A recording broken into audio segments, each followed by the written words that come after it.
தலைமறைவாயிட போகிறேன் அப்படின்னாராம் ரொம்ப பெருமையாக. துருக்மேனியாவில் அஷ்காபாத் அப்படின்னு ஒரு நகரத்தில் ஒரு புவியியல் விஞ்ஞானி இருந்தார். அவர் ஒரு நாய்க்குட்டி வளர்த்தார். ஒரு நாள் முன்னிரவு நேரம் ஒரு மேஜைக்கு முன்னாடி உட்காந்து அந்த விஞ்ஞானி ஏதோ கணக்கு போட்டுக்கிட்டு இருக்கிறார். அவருக்கு ஒரு சின்ன பெண் குழந்தை, அது தொட்டிலில் தூங்கிட்டு இருக்குது. அந்த நாய்க்குட்டியும் ஒரு மூலையில் படுத்து அது பாட்டுக்கு தூங்கிட்டு இருந்தது. ஒரே அமைதி. அந்த நேரத்தில் திடீர்னு அந்த நாய்க்குட்டி துள்ளி எழுந்திரிச்சிது. நேராக குழந்தைகிட்ட ஓடிச்சு. அந்த குழந்தைய அது போட்டிருந்த ட்ரெஸ்ஸோடு சேர்த்து கவ்வி தூக்குச்சு. தூக்கிக்கிட்டு வாசல் பக்கம் ஓடிச்சு.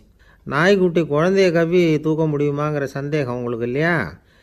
நீங்கள் நம்ம ஊர் நாய்க்குட்டியவே பார்த்து பழக்கப்பட்டிருக்கீங்க, அதனால் நம்புறதுக்கு சிரமமாக இருக்கும்.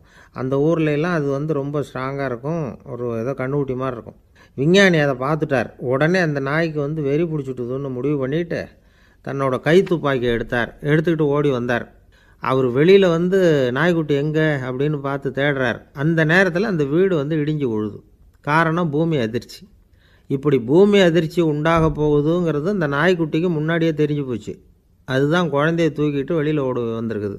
அது மூலமாக அந்த குடும்பத்தையே காப்பாற்றிருக்குது அந்த நாய்க்குட்டி. இந்த சம்பவம் நடக்கிறதுக்கு 3 நாளைக்கு முன்னாடியே சில பிராணிகளுக்கு இப்படி நடக்க போகுதுங்கிறது தெரிஞ்சிருக்குதான். ஆமாம், அந்த நகரத்தில் 3 நாளைக்கு முன்னாடியே பாம்பு, பல்லி இதெல்லாம் அது தங்கியிருந்த வலையை விட்டு வெளியில் ஓடி வந்துட்டுது. அதே மாதிரி அங்கே இருந்த புறாவெல்லாம் பறந்து போயிடுச்சான். இதே மாதிரி யுகோஸ்லோவியாவில் கூட ஒரு நகரம், அங்கே ஒரு நாள் ராத்திரி ஒரு மிருக காட்சி சாலையில் திடீர்னு ஒரு பெரிய கலவரம், கூச்சல், குழப்பம்.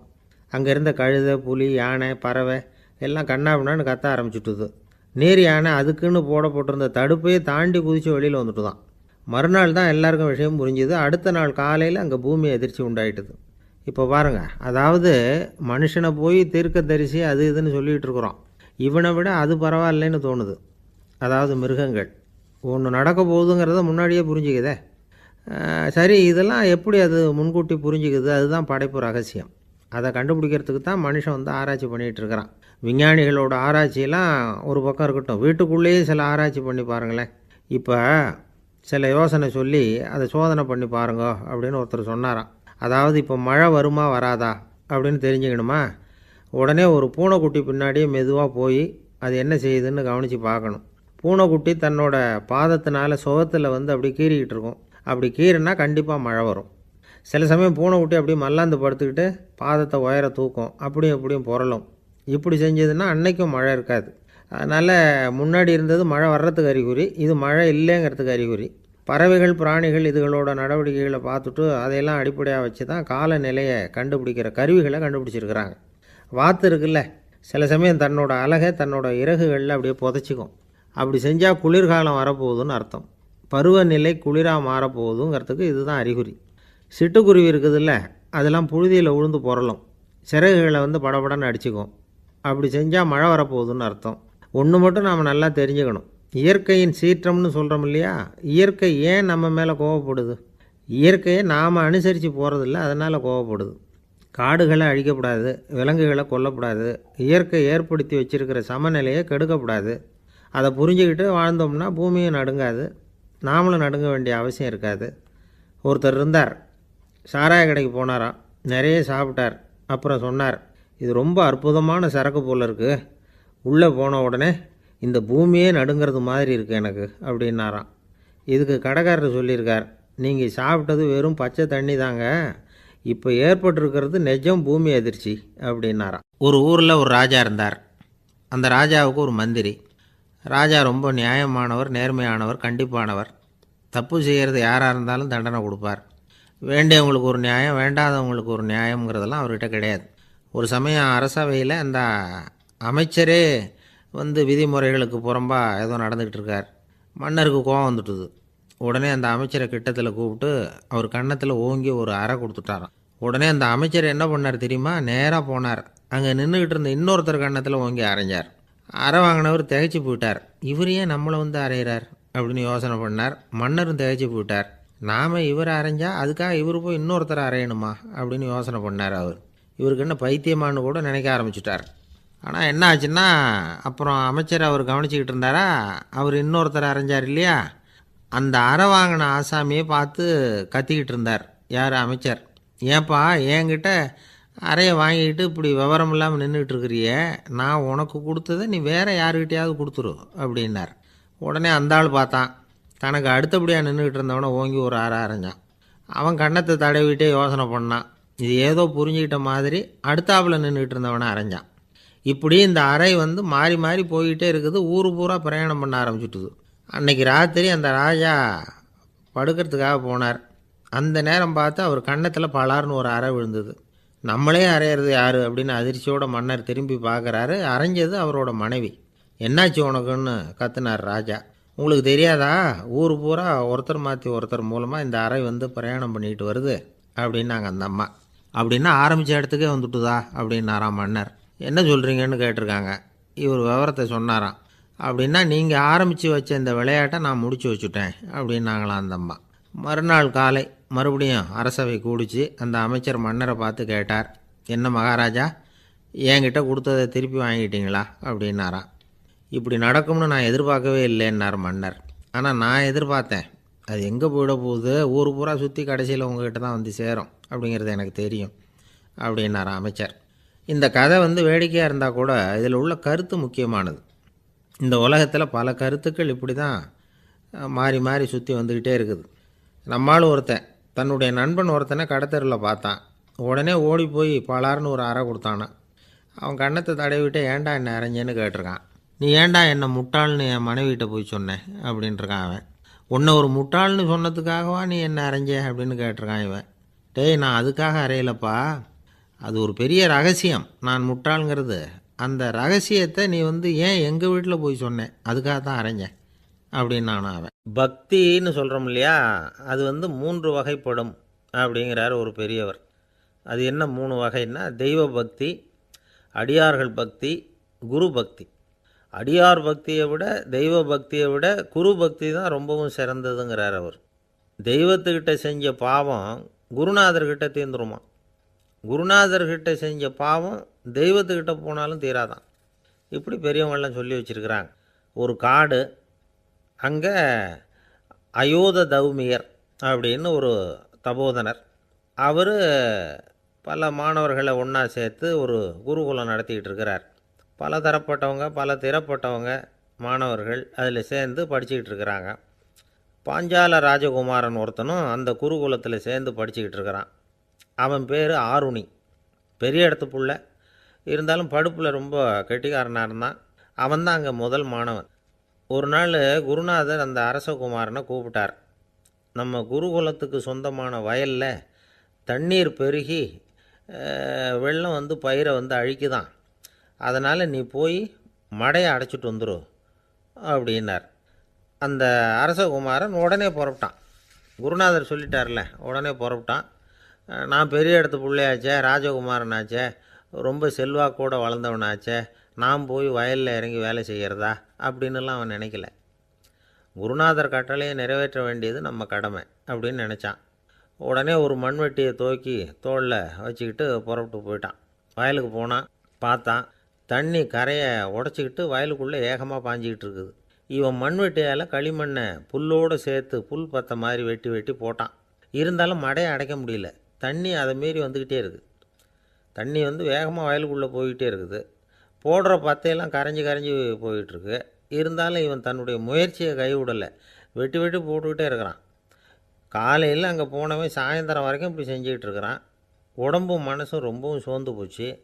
இருந்தாலும் குருநாதர் இட்ட கட்டளையை நிறைவேற்றாமல் இருக்கிறோமேங்கிற ஒரு குறை அவனுக்கு இருக்குது. குரு கட்டளையை நிறைவேற்றாத நான் இன்னமும் இருக்கணுமா அப்படின்னு யோசனை பண்ண ஆரம்பிச்சிட்டான். என்ன செய்யலாம்னு பார்த்தான். நம்ம குருநாதர் இட்ட பணிக்காக இந்த உடம்பையே தியாகம் பண்ணலாம் அப்படின்னு முடிவு பண்ணான். தண்ணி பாயுதில் அதுக்கு குறுக்க விழுந்து அப்படியே மடையை அடைச்சிக்கிட்டு அப்படியே படுத்துட்டான். இது மற்றவங்களுக்கு தெரியாது. அன்னைக்கு ராத்திரி ஒரு விளக்கு முன்னாடி உட்காந்து குருநாதர் பிள்ளைங்களுக்கு பாடம் சொல்லி கொடுத்துக்கிட்டு இருக்கிறார். முதல் வரிசையில் இருக்கக்கூடிய ராஜகுமாரனை காணலை. நம்ம ஆருணி எங்கே போனா அப்படின்னு சொல்லி மற்ற மாணவர்களை விசாரித்தார். இப்போ அவங்க சொன்னாங்க, சுவாமி, அவன் காலையில் வயலுக்கு மடையை அடைக்கிறதுக்காக போனான், நீங்கள் தான் போக சொன்னீங்க, இன்னும் திரும்பி வரல அப்படின்னு அவர் பையன். குருநாதர் உடனே ஒரு தீவெட்டி எடுத்துக்கிட்டு மாணவர்களை அழைச்சிக்கிட்டு வயலுக்கு போனார். அங்கே போய் பார்த்தா ஆளை காணும். ஆருணி ஆருணின்னு சொல்லி சத்தம் போட்டு கூப்பிட்டு பார்க்குறார். நான் இங்கே இருக்கேன் குருநாதா அப்படின்னு காலுக்கு அடியிலேருந்து ஒரு சத்தம் வருது. குனிஞ்சு பார்த்தா அவன் மழையில் படுத்துருக்குறான். என்னப்பா இதுன்னார். காலையிலேருந்து இந்த மழையை அடைச்சி பார்த்தேன் சுவாமி, முடியல, அதனால் இப்படி குறுக்க படுத்துட்டேன். என்னை தாண்டறதுக்கு பயந்து போய் தண்ணியை தேங்கி நின்றுட்டுது அப்படின்னா. அவனுடைய குரு பக்தியையும் அவனை தாண்டறதுக்கு அஞ்சு நிற்கிற தண்ணி தேக்கத்தையும் பார்த்துட்டு எல்லாரும் ரொம்ப ஆச்சரியப்பட்டு போயிட்டாங்களாம். ஆருணி எழுந்திரிச்சு வா அப்படின்னு கூப்பிட்டாரான் குருநாதர். அவன் தண்ணீரை பொழந்துக்கிட்டு எழுந்திரிச்சு வந்தானான். அதனால் அவனுக்கு உத்தாலகன் அப்படின்னு ஒரு பேர். உத்தாலகன்னா தண்ணீரை பிளந்தவன் அர்த்தம். அந்த உத்தாலகன் மாதிரி இந்த காலத்து மாணவர்களுக்கும் குரு பக்தி வேணும் அப்படின்னு சொன்னோம் ஒரு பள்ளிக்கூடத்தில். உடனே நிறைய மாணவர்கள் எழுந்திரிச்சு நின்னாங்க. சார், நீங்கள் எங்களை இன்னமும் சரியாக புரிஞ்சுக்கலன்னு நினைக்கிறோம். அன்னைக்காவது ஒருத்தன் அப்படி இருந்தான், இன்றைக்கி ஏகப்பட்ட உத்தாலகர்கள் இருக்கிறோம். எங்கள் வாத்தியார் கட்டளை இட்டால் இப்போவே அது மாதிரி வயலுக்கு போய் மடையில் குறுக்கப்படுத்துக்கிறதுக்கு இந்த வகுப்பில் உள்ள அத்தனை பேரும் தயாராக இருக்கிறோம் அப்படின்னாங்க. அப்படியா அப்படின்னு சொல்லி கேட்டோம் ரொம்ப சந்தோஷமாக. ஒருத்தன் ரொம்ப அடக்கமாக எழுந்திரிச்சான். அப்புறம் சொன்னான், ஆமாம் சார், வகுப்பில் இவர் நடத்துகிற பாடத்தை கேட்டுக்கிட்டு இருக்கிறத விட பேசாமல் போய் மடையில் படுத்துடுறது ஒன்றும் கஷ்டமான காரியமாக இருக்காது. அதனால தான் எல்லோரும் அங்கே போகிறேன்னு சொல்கிறோம் அப்படிங்கிறான். ஒரு இலக்கிய கூட்டம் ஏற்பாடு பண்ணியிருக்கிறோம், நீங்கள் அவசியம் அதில் பேசணும் அப்படின்னு கேட்டுக்கிட்டார் ஒருத்தர். வேணாங்க, 4 பேருக்கு முன்னாடி நிற்கிறதுனா எனக்கு ரொம்ப கூச்சமாக இருக்கும் அப்படின்னாரு இவர். ஏன் சார் இன்னமும் குழந்த மாதிரி கூச்சப்படுறீங்களே அப்படின்னார் அவர். அவரை ஒரு மாதிரியாக சமாளித்து அனுப்பி வச்சுட்டு அதுக்கப்புறம் அதை பற்றி இவர் யோசித்து பார்த்துருக்கார். சில நிபுணர்கள் எழுதியிருக்கிறத படித்தும் பார்த்துருக்கிறார். மனோதத்துவ நிபுணர்கள் என்ன சொல்கிறாங்க தெரியுமா? 10லேருந்து 20% குழந்தைகள் பிறக்கிறப்பவே கூச்ச சுபாவம் கொண்டதாக தான் இருக்குதான். ஒரு தாத்தா தன்னோட பேர பிள்ளைய ஆசையாக கூப்பிடுறார் விளையாட்டு காட்ட, அதை அழுதுகிட்டு ஓடி போகுது. ஒரு அம்மா தன்னோட பிள்ளைய பள்ளிக்கூடத்தில் சேர்க்கறதுக்காக கூப்பிட்டுக்கிட்டு போகிறாங்க. அந்த புள்ள அம்மாவோட முந்தானையில் ஒளிஞ்சிக்கிட்டு வெளில வரமாட்டேங்குது. இவங்களெல்லாம் எப்படி சமாளிக்கிறது? குழந்தைகளோட கூச்ச சுபாவத்தை போக்குறது எப்படி? இதுக்கு நிபுணர்கள் சில யோசனைகளை சொல்லியிருக்கிறாங்க. மற்றவங்களுக்கு முன்னாடி என் பையனுக்கு கூச்சம் ரொம்ப அதிகம் சார், மற்றவங்க பார்த்தா ரொம்ப வெக்கப்படுறான், இப்படி சொல்கிற அப்பாக்கள் உண்டு. என் பையன் புது மனுஷால பார்த்தா அட்டையாக ஒட்டிக்குவான் சார் அப்படின்னு சொல்கிற அப்பாக்களும் உண்டு. இப்படிலாம் குழந்தைகளுக்கு முத்திரை குத்துறது ரொம்ப தப்பான். புதுசாக யாராவது வீட்டுக்கு வந்தால் குழந்தை தானாக தன்னோட கூச்சத்தையும் பயத்தையும் போக்கிக்கிட்டு சகஜமாக மாறி வர்றதுக்கு வாய்ப்பு கொடுக்கணுமா. ஒரு கூட்டத்துக்கோ அல்லது சொந்தக்காரங்க கல்யாணத்துக்கோ குழந்தைய அழைச்சிட்டு போகிறீங்க, அங்கே போய் கட்டாயப்படுத்தி குழந்தைய மற்றவங்க கிட்ட பேச சொல்லக்கூடாது. சில சமயம் குழந்தை தானாக தன்னுடைய கூச்ச சுபாவத்தை விட்டு பேசுகிறதுக்கு முன் வந்தால் அதை பாராட்டணும். குழந்தை கலகலப்பு இல்லாமல் மௌனமாக இருந்ததுன்னா அதையும் கண்டுக்கக்கூடாது. குழந்தை பேச ஆரம்பித்தா அதை ஆர்வத்தோடு கவனிக்க தெரியணும். கலந்து உரையாடுற பழக்கத்தை வீட்லேயே ஆரம்பிக்கலாம். கேட்டதுக்கு பதில் சொல் அப்படின்னு நீங்கள் அதிகாரம் பண்ணிகிட்டு இருக்கக்கூடாது. அது குழந்தைக்கு பேசுகிற சந்தர்ப்பத்தை குறைச்சிருமா. இப்போ நாம் அதிகாரம் பண்ணால் கேலி செய்கிற பழக்கம் குழந்தைகளை ரொம்ப பாதிச்சிருமா. பெரியவங்களானதுக்கு அப்புறமும் சில பேர் கூச்சத்தோடவும் பயத்தோடவும் இருக்கிறதுக்கு இதுதான் காரணம். சின்ன வயசில் அவங்கெல்லாம் ஏதாவது கேலிக்கு ஆளாகி இருப்பாங்க. 2வது குழந்தை மூத்த குழந்தைய கேலிக்கு ஆளாகிற சந்தர்ப்பங்களை கண்டு கேலி பண்ணினா அது இளம் நெஞ்சங்களை விட்டு நீங்கிறதே இல்லையா. எப்பவும் குழந்தையோட நடை உடை பாவனைகளை பற்றி சொல்லிக்கிட்டே இருக்கக்கூடாதான். அதுவே கூச்ச சுபாவத்தை கொண்டுட்டு வந்துடுமா. அப்பா எங்கேன்னு யாராவது கேட்டால் இது மாதிரி இன்ன காரியத்துக்காக வெளியில் போயிருக்கார், இத்தனை மணிக்கு திரும்பி வருவார் அப்படின்னு சொல்கிற அளவுக்கு குழந்தைகளை பழக்கப்படுத்தி வைக்கணும். ஃபோன்லேயே யாராவது விசாரித்தா கூட இது மாதிரி பதில் சொல்லு அப்படின்னு சொல்லணும். சின்ன சின்ன மீட்டிங்கில் 4 வார்த்தை பேச தயார் பண்ணலாம். ஒரு கடையிலையோ அல்லது ஹோட்டல்லையோ ஏதாவது விவரம் கேட்கணும்னா உங்கள் குழந்தைய தைரியமாக அனுப்புங்க. குழந்தைகள் பணிவாகவும் பொறுமையாகவும் விவரம் கேட்குறப்போ கூச்ச சுபாவம் தானாக போயிடும். சின்ன வயசுலேயே இப்படிலாம் பழக்கப்படுத்தினா தான் வருங்காலத்தில் தைரியமாக இந்த சமுதாயத்தில் வாழ முடியும். இல்லைன்னா 60 வயசுலேயும் அடுப்பங்கரையை விட்டு வெளில வர்றதுக்கு கூச்சப்பட்டுக்கிட்டு தான் இருக்க வேண்டியிருக்கும். இந்த காலத்து பிள்ளைங்க எவ்வளவோ பரவாயில்ல, எதுக்கும் தயங்குறதில்ல, கூச்சப்படுறதில்ல. ஒரு அம்மா அடுப்பங்கரையிலேருந்து சத்தம் போட்டாங்க, டேய் ராமு, தயவு பண்ணி அந்த டிவியை நிறுத்துறா, அந்த பெண்ணோட குரல் மகா மோசம் அடுப்பங்கரையில் இருக்கிற என்னாலேயே அதை சகிச்சிக்க முடியல அப்படின்னாங்களாம். உடனே பையன் கொஞ்சம் கூட தயங்காமல் பதில் சொல்கிறான், அம்மா இந்த குரல் டிவியிலேருந்து வரல, எதிர்த்த விட்டு மாமி தான் இங்கே வந்திருக்கிறாங்க, அவங்க தான் இப்போ என்னோட பேசிக்கிட்டு இருக்கிறாங்க அப்படின்னு. ஐயா உங்கள் பேரை தொடர்ந்து தினம் கேட்டுக்கிட்டு இருக்கிறேன் அப்படின்னார் ஒருத்தர். தொடர்ந்து கேட்குறீங்களே, உங்களுக்கு காது வலிக்கலையா அப்படின்னு கேட்டோம். பேசுகிற உங்களுக்கே வாய் வலிக்கலை அப்படிங்கிறப்போ கேட்குற எங்களுக்கு எப்படி காது வலிக்கும் அப்படின்னார். நம்ம உடம்புல ஒரு அதிசயம் என்ன தெரியுமா? ரொம்ப நேரம் நாம் நடக்கிறோம்னு வச்சுக்கோங்க, கால் வலிக்கும். ரொம்ப நேரம் வேலை செஞ்சால் கை வலிக்கும், உடம்பு வலிக்கும். ரொம்ப நேரம் பார்த்துக்கிட்டே இருந்தால் கண்ணு வலிக்கும். ரொம்ப நேரம் பேசிக்கிட்டே இருந்தால் வாய் கூட வலிக்கும். ஆனால் ரொம்ப நேரம் கேட்டுக்கிட்டே இருக்கிறதுனால காது வலிக்கிறது இல்லை. அதனால் கேட்குறதுக்கு முக்கியத்துவம் கொடுத்தாங்க நம்ம பெரியவங்க. திருவள்ளுவர் தேவையில்லாமல் வார்த்தைகளை உபயோகப்படுத்த மாட்டார். ஒரு திருக்குறள்னு எடுத்துக்கிட்டாவே அதில் மொத்தம் 7 வார்த்தைகள், அவ்வளவுதான். அப்படி 7 வார்த்தைகள் மட்டுமே உள்ள ஒரு திருக்குறளில் வள்ளுவர் ஒரே வார்த்தையை 5 தடவை உபயோகப்படுத்தியிருக்கிறார், திரும்ப திரும்ப பயன்படுத்தியிருக்கிறார். அப்படின்னா அதை எந்த அளவுக்கு வலியுறுத்தி சொல்கிறார் அப்படிங்கிறத நாம் புரிஞ்சுக்கணும். அது என்ன குறள்? செல்வத்துள் செல்வம் செவிச்செல்வம், அச்செல்வம் செல்வத்துள் எல்லாம் தலை. செவிச்செல்வம்ங்கிறது அவ்வளவு முக்கியமானது. கற்றலின் கேட்டல் நன்று. அதிகம் கேட்கணுங்கிறதுக்காகத்தான் எவ்வளவு கேட்டாலும் காது வலிக்கிறதில்ல. குறைச்சலாக பேசணும், அதிகமாக கேட்கணும். இன்னொரு விஷயம் கவனிங்க, நம்ம உடம்பில் கண்ணுக்கு மூடி இருக்குது, எதையாவது நாம் பார்க்க விரும்பலைன்னா உடனே கண்ணை மூடிக்கலாம். நம்ம வாய்க்கு மூடி இருக்குது, பேச விருப்பம் இல்லையா, வாயை மூடிக்கலாம். மூக்குக்கு கூட மூடிக்கிற வசதி இருக்குது, எதையாவது முகர விருப்பம் இல்லையா, மூச்சை அடக்கிக்கலாம். ஆனால் பாருங்கள், காதுக்கு மூடி கிடையாது, அதை கையால் தான் மூட முடியும்.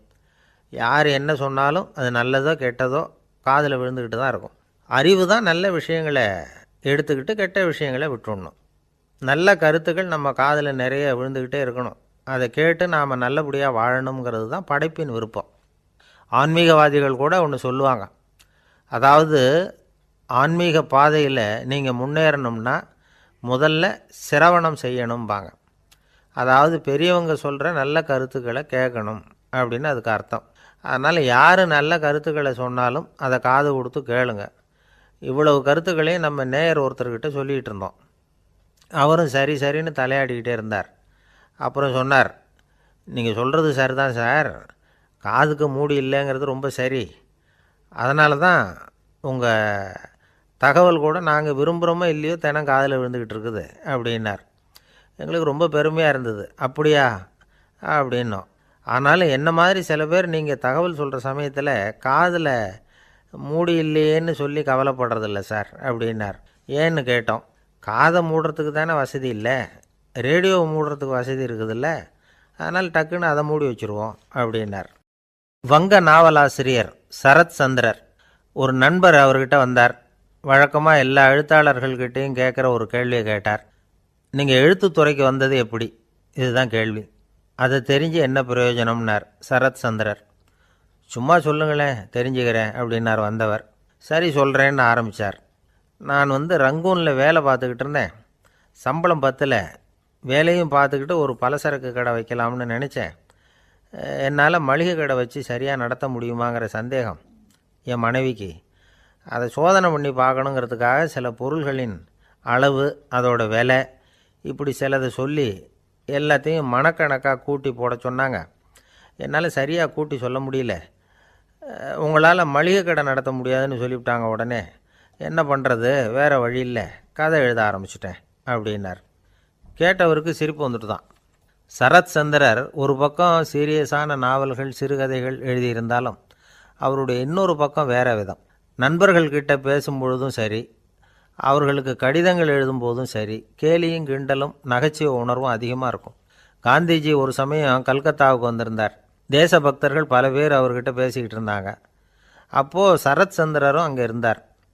கிரண் சங்கர் ராய் அப்படிங்கிறவரும் அங்கே இருந்தார். அவர் சொன்னாராம், காந்திஜியோட பழகிய முதல் வங்காளி நான் தான். போயர் யுத்த காலத்தில் இவர் லண்டனுக்கு வந்திருந்தப்போ என்கிட்ட தான் வங்காள மொழி கற்றுக்கிட்டார் அப்படின்னாராம். உடனே சரத் சந்திரர் காந்திஜியை பார்த்து, இவர் உங்களுக்கு வங்காள மொழி கற்றுக் கொடுத்தது உண்மைதானா அப்படின்னாராம். ஆமான்னாராம் காந்தி. அதனால தான் உங்களால் வங்காள மொழி கற்றுக்க முடியல அப்படின்னாராம். எல்லாரும் சிரித்தாங்களாம். சரத் சந்திரர் சாம்தா பேர் அப்படிங்கிற கிராமத்தில் தங்கியிருந்தார். ஒரு இலக்கிய நிகழ்ச்சியில் கலந்துக்கிறதுக்காக. அதுக்காக ஒரு கல்கத்தாவுக்கு போக வேண்டிய சூழ்நிலை. அதுக்காக புறப்பட்டார். அந்த சமயத்தில் பின்னாடி இருந்து யாரோ அவரை கூப்பிட்டாங்க.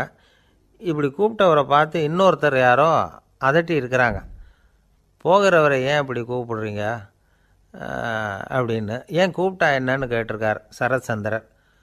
புறப்படுறவங்கள பின்னாடி இருந்து கூப்பிடுறது அபசகுனம், போகிற இடத்துல ஏதாவது ஆபத்து வரலாம் அப்படின்னு அதுக்கு விளக்கம் கொடுத்துருக்கிறார் அவர். உடனே சரத்சந்திரர் சொன்னாராம், இதோ இவங்க என்னை இலக்கிய கூட்டத்துக்கு அழைச்சிட்டு போகிறாங்களே, இதை விட வேறு என்ன ஆபத்து வந்துட போகுது அப்படின்னாராம். இப்படி சரத்சந்திரருக்கு இயல்பாகவே நகைச்சுவை உணர்வு உண்டு. அவருடைய நண்பர் ஒருத்தர் வீட்டுக்கு கூப்பிட்டுருந்தார். அங்கே ஒரு கச்சேரிக்கு ஏற்பாடு பண்ணியிருந்தாங்க. சரத்சந்திரருக்கு இயல்பாகவே கச்சேரியில் நீண்ட ஆலோசனையெல்லாம் கேட்குறதுக்கு பொறுமை இருக்காது. அதனால் மெதுவாக பாட போகிறவர் எப்படி அப்படின்னு கேட்டிருக்கார். அவருக்கு ரொம்ப நல்லா பாட தெரியும் அப்படின்னு சொல்லியிருக்கிறாங்க. அதுக்கு சரத்சந்திரர், பாட தெரியுங்கிறது சரி, பாட்டை நிறுத்த தெரியுமா அதை சொல்லுங்கள் முதல்ல அப்படின்னாராம். கங்கை கரை தோட்டம் பக்கத்தில் ஒரு ஆசிரமம், அங்கே ஒரு பெரியவர் தங்கியிருக்கிறார். அவர் தான் ராமகிருஷ்ண பரமஹம்சர். அந்த ஆசிரமம் இருந்த இடம் கரக்பூர். வங்காளத்தில் பொதுவாக எல்லோரும் மீன் சாப்பிட்றது உண்டு. கங்கையில் குளிச்சுட்டு கையில் ஒரு மீனோடு வர்றது வழக்கம். இவர் இருக்கிற இடத்துக்கு கங்கையில் படகு வழியாக வரணும். அப்படி தான் எல்லோரும் வருவாங்க. வர்றவங்கள ஒன்று கூட்டி ஆன்மீக விஷயங்களை பற்றி பேசிக்கிட்டு இருப்பார். ஒவ்வொரு நாள் ஒவ்வொருத்தர் நகரத்துக்கு போகணும். வரும்பொழுது மீன் கொண்டுக்கிட்டு வரணும். அதுக்கு ஒரு அட்டவணையே உண்டு ஆசிரமத்தில். அது பிரகாரம் ஒரு நாள் சுவாமி யோகானந்தர் படகில் போனார். படகை செலுத்தினவங்க ராமகிருஷ்ணரையும் சுவாமி யோகானந்தரையும் மற்றவங்களையும் பித்தர்கள் அப்படின்னு சொல்லி ஏளனமாக பேசினாங்க. அவங்க என்ன பைத்தியம் பிடிச்சவங்க அப்படிங்கிறது மாதிரி. சுவாமி யோகானந்தருக்கு ரொம்ப மென்மையான இதயம். இவங்க இப்படி கண்ணாபின்னான்னு பேசுகிறத பார்த்தா மீனை வாங்கிட்டு திரும்புகிறப்போ என்ன நடக்குமோ அப்படிங்கிற பயம் வேறு வந்துட்டுது அவருக்கு. அவ்வளவு மென்மையானவர். இதை தெரிஞ்சுக்கிட்ட ராமகிருஷ்ணர், யோகானந்தா இங்கே வா அப்படின்னு கூப்பிட்டார். இவர் கண்ணீரை தொடச்சிக்கிட்டே கிட்ட போனார். சொன்னார், ஐயா, படகு ஓட்டுறவங்க உங்களை பற்றி மோசமாக பேசுகிறாங்க. என்ன திட்டினா பரவாயில்ல, ஆனால் உங்களை அவங்க திட்டுறாங்க, அதை என்னால் தாங்கிக்க முடியல அப்படின்னார். இதை கேட்டதும் ராமகிருஷ்ணருக்கு கோபம் வந்துட்டு தான். என்னது, உன்னுடைய குருவை பற்றி அவங்க மோசமாக பேசும்பொழுது நீ சும்மா இருந்தியா, வெளியில் போ அப்படின்னு விட்டார். குரு நிந்தனை செய்கிறப்போ அதை கேட்டுக்கிட்டு சும்மா இருக்கலாமா? குரு நிந்தனையை கேட்டால் பாவம் இல்லையா? என்னை தூற்றும்போது அவங்க பாவம் செய்கிறாங்க, அதை கேட்டுக்கிட்டு நீ சும்மா இருந்தால் நீயும் பாவம் செய்கிற அப்படின்னாராம். அடுத்த நாள் சுவாமி நிரஞ்சனானந்தர் போக வேண்டிய நாள். இவர் படகுல போகும்பொழுதும் அதே மாதிரி நடந்து தான். அவங்க மோசமாக பேச ஆரம்பித்தாங்க, திட்ட ஆரம்பித்தாங்க. அப்படி கேலி பண்ண ஒருத்தனை இவர் என்ன பண்ணார், பலார்னு கன்னத்தில் அரைஞ்சிட்டார். இன்னொருத்தனை கங்கையில் தூக்கி எறியறதுக்கும் தயாராகிட்டார். அதுக்கப்புறம் அவங்க யாரும் வாயை திறக்கலை. மீன் வாங்கிட்டு வர்றப்பவும் படகுல ஒரே அமைதி. அவ்வளவு பயம் அவங்களுக்கு. ராமகிருஷ்ணர் கூப்பிட்டு விசாரித்தார் என்ன நடந்ததுன்னு. இவர் சொன்னார், அவர் யோகானந்தா போகும்பொழுது என்ன நடந்ததோ அப்படியே தான் இப்போவும் நடந்தது. குரு நிந்தனை செய்கிறத கேட்டுக்கிட்டு நான் சும்மா இருப்பேனா, ஒருத்தனை அப்படியே அரைஞ்சுட்டேன், இன்னொருத்தனை ஆற்றுல தூக்கி போட்டுருவேன்னு பயமுறுத்தினேன், அவ்வளவுதான் அப்படின்னாராம். இப்போவும் ராமகிருஷ்ணருக்கு கோபம் வந்துட்டு தான். என்ன இது, அணியறது காஷாயம், இருக்கிறது ஆசிரமம், உனக்கு இவ்வளவு கோபம் வந்ததுன்னா அப்புறம் என்னத்துக்கு ஆசிரமத்தில் இருக்கணும், பிரம்மச்சாரி எப்பவும் அமைதியாக இருக்கணும் அப்படின்னு அறிவுரை சொன்னாராம் ராமகிருஷ்ணர். அப்போ இவர் கேட்டாராம், ஏங்க அவருக்கு ஒரு விதமான அறிவுரை சொன்னீங்க, எனக்கு வேறு விதமாக அறிவுரை சொல்கிறீங்க, இதில் எது உண்மை அப்படின்னு கேட்டிருக்கார். இதுக்கு ராமகிருஷ்ணர் சொன்ன பதில் என்னென்னா, அட அசடே, சக்கரத்தில் காற்று அதிகமாக இருந்தால் குறைக்கணும், குறைச்சலாக இருந்தால் கூட்டணும். அவன் சாது, அவனுக்கு அதிக உணர்ச்சி தேவை, உனக்கு படபடப்பு அதிகம், உனக்கு பொறுமை தேவை அப்படின்னாராம். இதில் உள்ள கருத்து என்னென்னா, கல்விங்கிறது எப்படின்னா அதை சூழ்நிலைக்கு தகுந்த மாதிரி கற்பிக்கணும். எல்லாருக்கும் ஒரே மாதிரி கற்பிக்கக்கூடாது. கேட்குறவர் தகுதி, புரிஞ்சுக்கிற திறமை, இதை பொறுத்து கல்வி அமையணும். ஆரம்ப காலத்தில் ஒரு குரு, அப்போ ஒரு சீடன் இருந்தான். அது வேடிக்கையான குரு, வேடிக்கையான சீடன். ஒரு ஆசிரமம். ஒரு நாள் ஒருத்தன் அவசரமாக அந்த குருவை தேடி வந்திருக்கிறான். என்ன விஷயம்னு விசாரித்தார் குரு. உங்கள் சீடர் என்னை அடிச்சுட்டார் அப்படின்னு புகார் பண்ணானான் அந்த ஆள். குரு சீடனை கூப்பிட்டார். அடிச்சியா இந்த ஆளை அப்படின்னு கேட்டாரான். ஆமான் இருக்கான் சீடன். ஏன் அடிச்சே அப்படின்னு கேட்டாரான்.